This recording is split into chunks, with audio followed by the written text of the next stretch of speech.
Dhe punë të jashtme, ky akt kërkon shumicë absolute votash për miratim, procedura e votimit, një votim elektronik, votimi është i hapur, hapet votimi.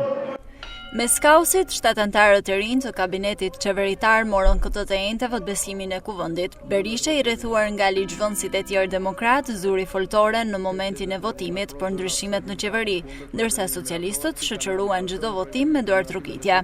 Por Albana Koçiun, zëvendës kryeministre, Toni Gogun, ministër të drejtësisë, Besfort Lamallarin, ministër të brendshëm, Eriona Ismailin, ministre shteti për parlamentin, Ferit Hoxhën, kryediplomatin e ri, Ermal Nufin, ministër të mbrojtjes, si dhe për Enea Karakaçin, që zëvendëson Belinda Ballukun si ministre të infrastrukturës dhe energjetikës. Votës së socialistëve u bashkuan edhe kartonët jeshil të deputetëve të Partisë Socialdemokrate. Hoxha, Karakaçi dhe Nufi, që vinë rishtas në qeveri, votbesimin e ndoqën nga lozhet e kuvendit.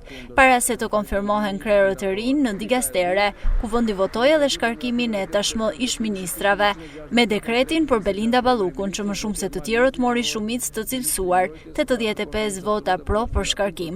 Për votimin e ndryshimeve të propozuara prej tij, në seancë nuk mori pjesë kryeministri Edi Rama.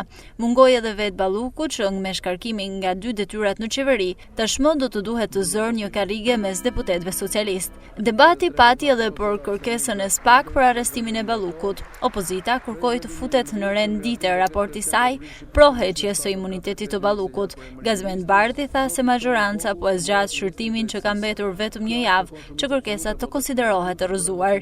Ndërsa kreu i grupit të Partisë Socialiste, Tauland Balli, u përgjigj se janë brenda afatit 2 javor për të hartuar raportin e tyre, i cili do të sillet në kuvend seancën e 12 marsit bashkë me raportin e opozitës. Ministrat e rinj do të betohen tek presidenti Bayram Begaj të premten në orën 10 në një ceremoni që do të mbahet në Pallatin e Brigadave.